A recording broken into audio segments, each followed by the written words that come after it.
They spoke around him, always speaking, filling the space with words that pressed against the walls of his mind.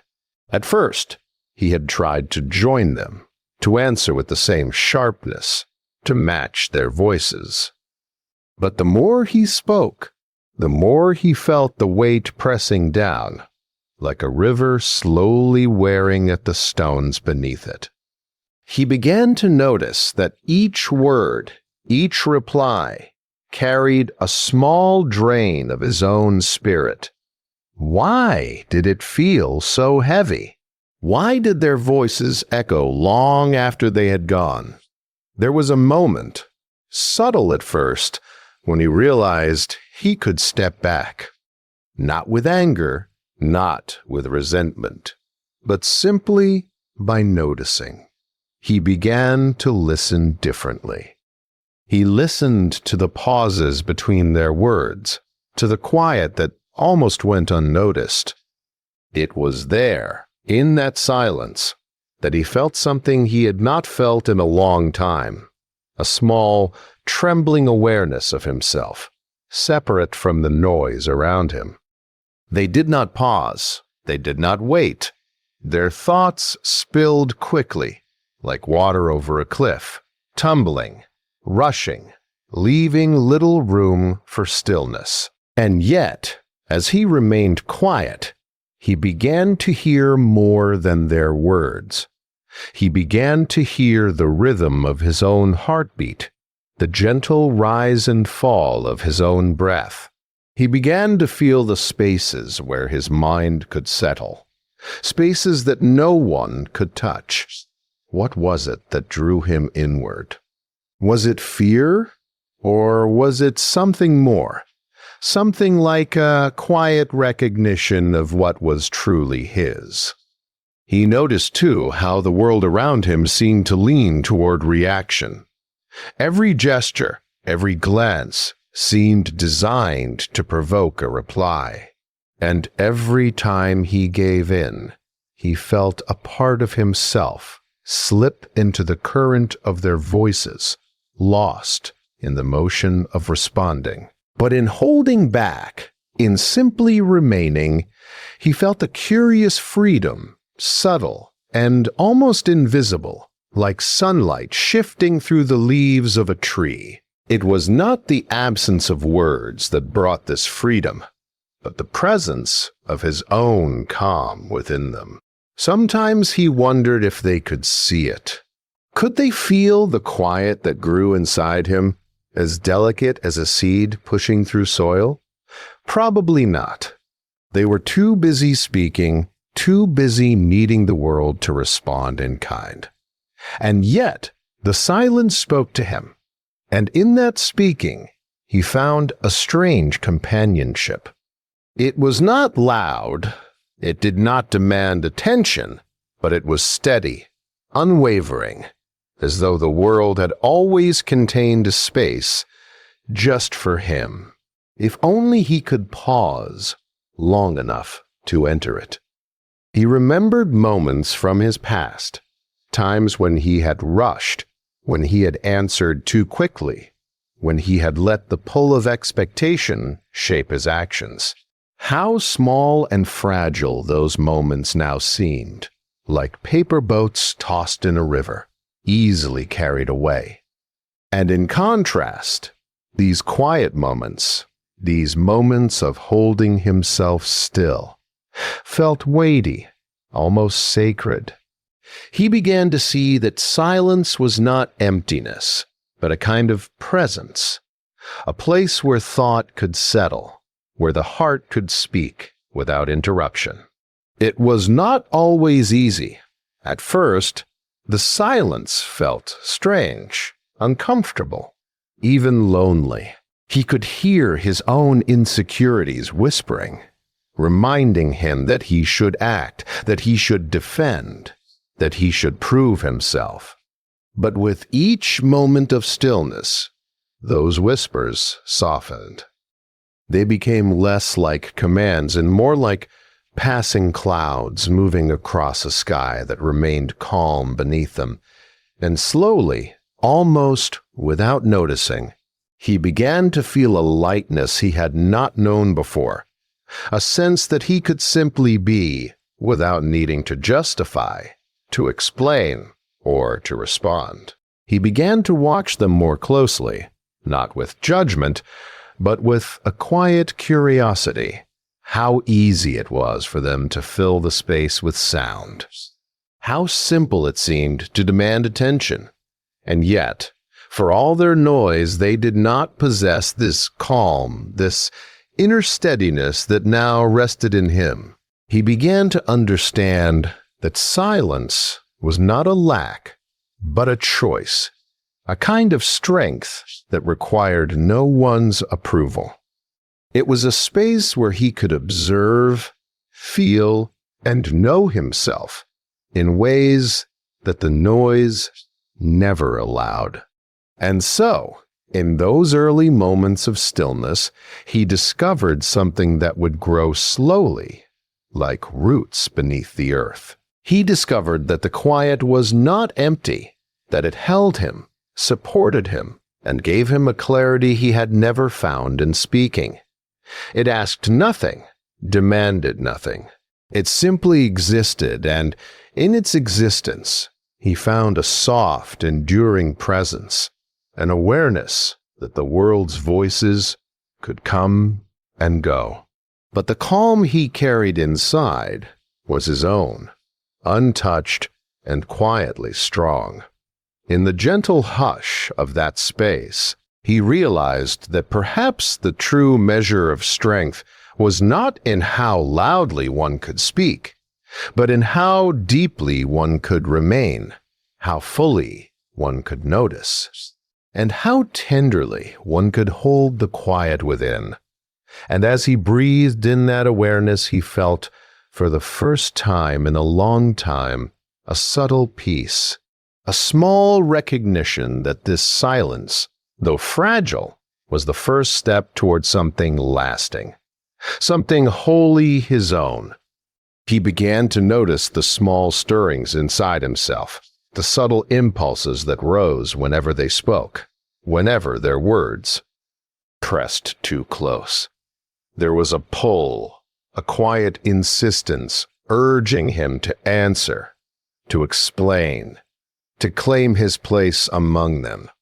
At first, it felt natural to give in, to let the words flow, to meet their rhythm with his own.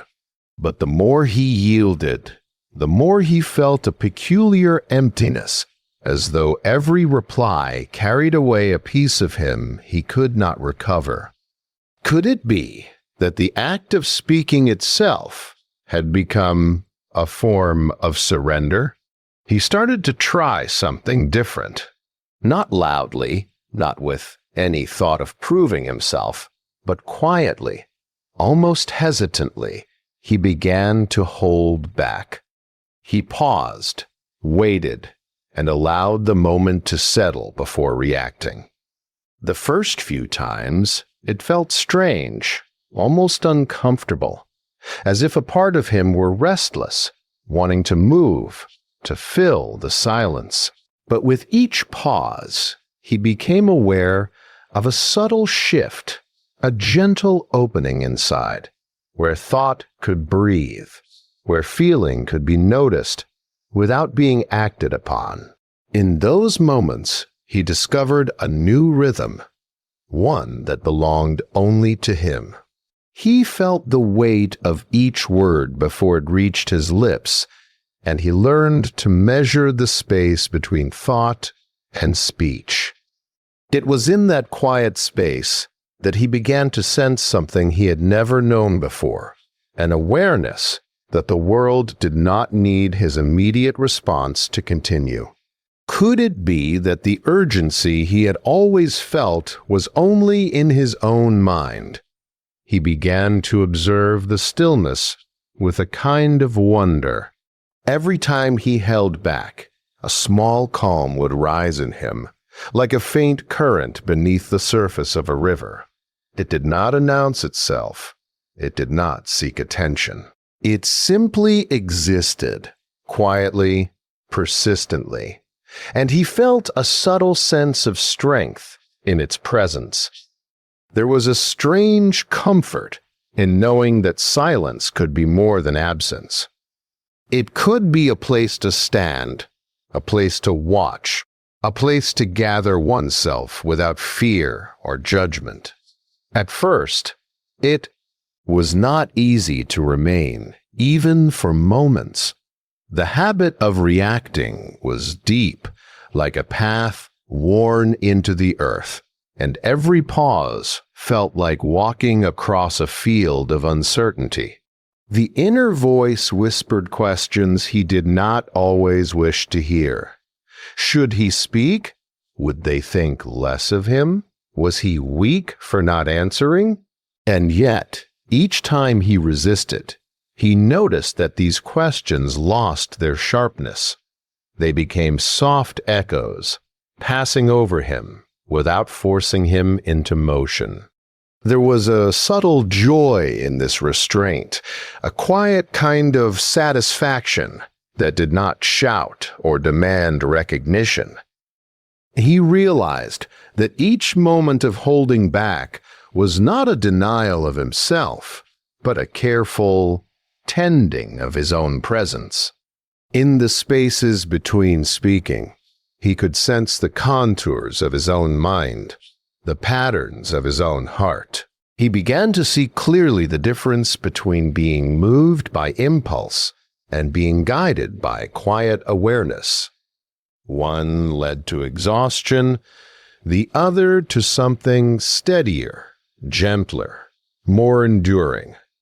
He noticed that when he did not answer, when he allowed himself to simply be, the world continued without pause. The noise carried on, the judgments and the chatter persisted, yet none of it reached inside him in the same way. He felt as though he were standing at the edge of a wide river, watching the current flow, yet untouched by its force. There was a beauty in that observation, a profound recognition that he could exist fully without needing to be drawn into every moment, every argument, every expectation. In the quiet of those pauses, he began to hear more than just the words around him. He heard the subtle shifts in his own feelings, the gentle nudges of thought, the quiet rhythms of his own body. Breathing became deeper, steadier, and with each careful breath, he felt a soft strength rising inside, like roots slowly sinking into the earth beneath him. It was not strength F force, but strength of being, an authority that required no noise, no proof, no claim. He started to notice that this practice of holding back brought clarity. Where before the world had felt confusing and relentless, now he could see with a quiet precision. His thoughts were no longer entangled with the rush of reaction. He could observe, understand, and feel without needing to rush forward. There was a kind of freedom in it, not the loud freedom of acting without thought, but a subtle freedom, the kind that grows when one learns to move in rhythm with oneself, rather than with the world. And in those moments of stillness, he realized that he had begun to discover a hidden power, not a power that could be shown, or wielded, or admired, but a power that rested quietly in the knowledge that he could remain steady, that he could choose silence over impulse, that he could meet the world from a place of inner calm. It was a strength that needed no audience, no acknowledgement, no applause. It was simply there, softly, like a quiet flame, warm and unwavering, waiting to guide him through the rest of his days. They did not notice him at first. In the quiet he carried, they saw only stillness, and they assumed that stillness meant nothing, that it was emptiness, that it could be filled easily. How often had he been misunderstood, he wondered, simply because he chose not to act, because he chose not to respond. They looked at him and smiled politely, or they spoke over him, thinking he would follow the currents they set. And yet, beneath that calm surface, he felt something stirring, something subtle but undeniable, a quiet strength that they could not see and could not touch. It was strange, this power that grew from restraint. He realized that by not reacting, by not giving them the satisfaction of a response, he was not weak, as they might have thought. He was learning to hold himself in a way that required no one else's understanding. Was it strange to find power in silence? Perhaps, but he felt it as surely as he felt his own heartbeat, a steady presence beneath the waves of misunderstanding. He watched them carefully, noticing how quick they were to judge, to assume, to place meaning on what they could not understand, and in their assumptions he saw an opportunity. He could remain quietly, fully, without being drawn into the stories they told about him. Their words were loud, insistent, but they were fleeting, like wind over the surface of a lake. And he, in his stillness, became like the water beneath, deep, steady, undisturbed. Sometimes he wondered if they even realized the strength required to remain quiet, to meet provocation with patience, to hold back the instinct to speak, to defend, to explain. It was not a performance. He understood. It was not a display. It was simply the careful tending of himself, a recognition that the world's judgments did not define him. And in that recognition he felt a soft joy, quiet and persistent, that no misunderstanding could diminish. He began to feel the subtle authority that came from self-possession. Each time he chose silence over reaction, he felt a small assertion of dignity that no words could express. They could see only what they wanted to see, yet his calm carried a weight that was invisible to them, like roots growing beneath the earth, unseen but holding firm. Could they sense it? Perhaps not. Did it matter? Not at all. It existed, quietly, fully, and that was enough. He thought about the times when he had allowed himself to be drawn in, when he had reacted quickly, when he had let the noise define his response. How restless those moments had been, how fleeting and shallow they felt in memory. And now, in contrast, each moment of stillness, each decision to hold back, fell, enduring, like a stone placed carefully in a river, steady against the current. It was not attention that made it strong, but intention, a quiet, deliberate intention that belonged only to him. There was a strange beauty in this invisibility, in being misunderstood.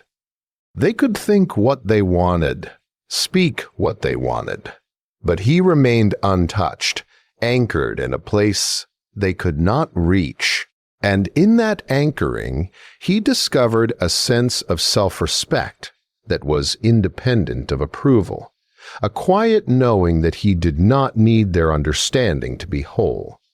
How often, he realized, had he sought validation in words, only to find that it faded as quickly as it came. And now he needed nothing but his own quiet presence to feel complete. He noticed, too, how much more he could observe when he was not rushing to explain or defend. The patterns of their speech, the subtle shifts in tone, the spaces where meaning hid. He saw them all, not to use them against anyone, but to understand, to watch, to witness. There was a deep satisfaction in this kind of awareness, gentle and unspoken, like a slow wind shaping the sands of a quiet shore. And as he sat with this understanding, he realized that choosing silence had changed him in ways that words could never capture. He had discovered a kind of power that was not loud or visible, but quiet and steady, like the pulse of the earth beneath his feet. It required patience, yes, and courage, but it brought with it a freedom he had never known before, the freedom to exist fully without being drawn into the stories of others, the freedom to be seen only by himself and by no one else. He breathed in that freedom slowly, letting it settle into every corner of his mind, every quiet chamber of his heart. He felt the gentle expansion of his own presence, the quiet strength of self-respect that came not from recognition, but from knowing that he did not need it. They might never see it, they might never understand it, and that was exactly how it was meant to be. And in that understanding, he felt a soft, enduring confidence, calm and unshakable, like the still water that holds the reflection of the sky, even when the wind blows across it. Over time, he began to notice the quiet rhythms of his own days, the small movements of thought and feeling that had once gone unnoticed beneath the clamor of expectation. He had learned to meet the world without rushing, without needing to respond, and in that meeting, he found a gentle steadiness that surprised him with its simplicity. Was this what it meant to carry oneself fully, quietly, without needing the noise around to define who he was? Perhaps it was, and perhaps it was enough simply to sit with the answer, to let it unfold in its own time. He realized that success, the kind that mattered most, did not arrive with grand gestures or loud proclamations. It arrived softly, quietly, in the steady choices made in silence, in the calm attention to one's own inner life. Each day of restraint, each moment spent observing rather than reacting, had shaped him in ways that were invisible to anyone else. And yet, these unseen moments carried the weight of something enduring, something that would not fade with the passing of others' opinions. Could it be that the deepest victories are not celebrated, but quietly carried within, like water held in a hidden spring? He thought about how often he had measured himself against the noise of the world, how often he had allowed the rush of others' voices to pull at him, to dictate his sense of worth. And now, sitting quietly in the soft unfolding of his own presence, he felt the gentle relief of release. He did not need their approval. He did not need their attention. He did not need the constant reassurance of understanding. There was a calm that had grown in him, a soft certainty that simply being present, simply knowing himself, was enough. Sometimes he would notice them still speaking, still expecting reaction, still attempting to shape the world in the way they wished it to be. And he would smile quietly to himself, not with pride, not with triumph, but with gentle recognition. They could not see the strength he carried within, and that was as it should be. It did not need to be seen. It did not need to be acknowledged. Its presence was steady, enduring, and entirely his own. He began to feel the quiet joy that comes from patience, the subtle contentment that grows from understanding one's own mind. There was no clamor, no applause, no measure of comparison. There was only the soft awareness of being, fully, without rush or interruption. And in that awareness, he discovered a kind of peace that had once seemed impossible. A peace that was not empty, but full, rich with the sense of his own presence and the quiet certainty of his own strength. He reflected on the choices that had brought him here, the moments when he had held back rather than respond, when he had allowed silence to be a companion rather than a void. Each choice had seemed small at the time, almost insignificant, yet now they formed the quiet architecture of his life. Like stones carefully laid in a path, each act of restraint had created a way forward, steady and sure, leading to a calm place he could call entirely his own. Could it be that the simplest acts, the softest gestures of self-restraint, held the power to shape a life more than any outward show of effort?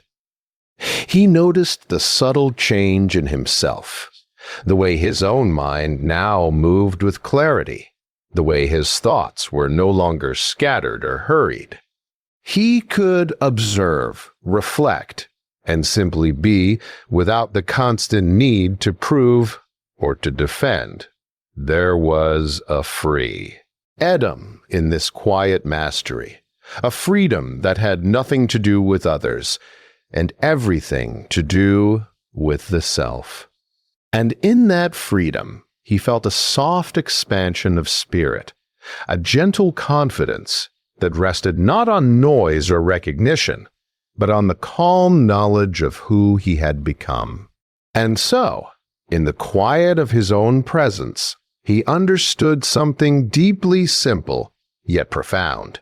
The world could speak, could judge, could assume, yet it could not touch the stillness he carried.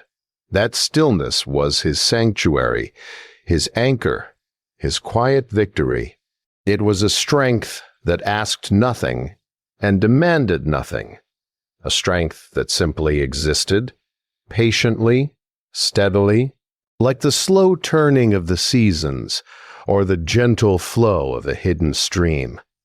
He breathed in that knowledge slowly, letting it settle in every part of him. Each breath was a reminder of the calm he had nurtured, each heartbeat a testament to the quiet power that had grown unseen.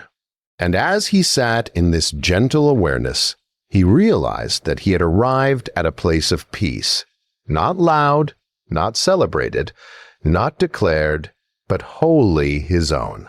It was a place where the world's expectations no longer reached him, where the quiet strength of restraint and self-respect had become a soft, enduring light within, guiding him without noise, without demand, simply with steady, unwavering presence.